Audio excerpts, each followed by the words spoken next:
This video shows how to install a full run of Invisiware cable railing straight from a reel.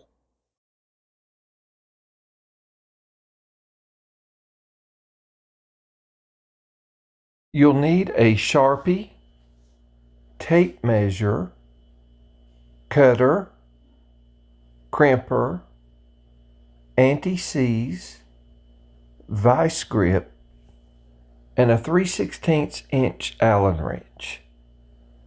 A reel stand to feed the cable will make the install much faster and easier.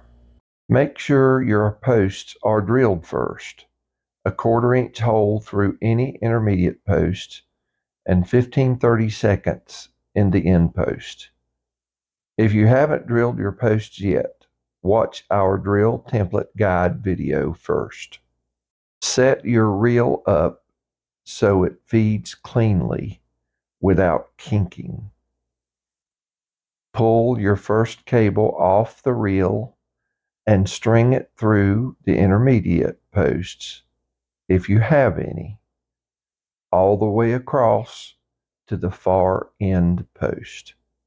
At this end post, crimp the stud on the end of the cable, keeping the stud oriented with the crimp part flush to the end of the cable and the threads facing the cable side.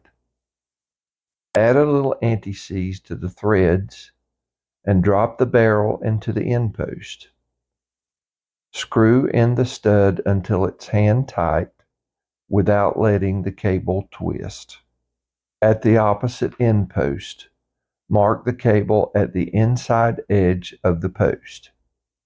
Pull it back, mark again 1 inch longer, and cut it from the reel on that second mark.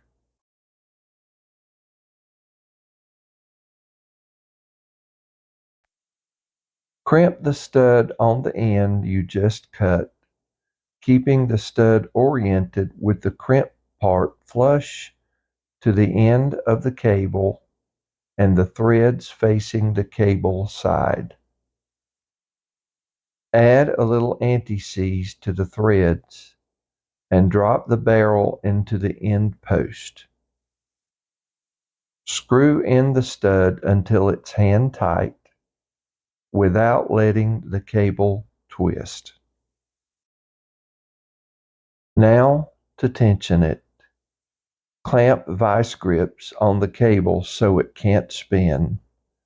Put your 3/16 Allen wrench into the barrel and turn clockwise until the cable is tight. If you use a drill, keep it slow. Spinning it fast heats the stainless and can seize the threads. Repeat for both sides on every cable in the run, keeping your tension consistent, and you're done. A clean, tight railing with minimal exposed fitting. If you have any questions, our contact info is in the description of this video.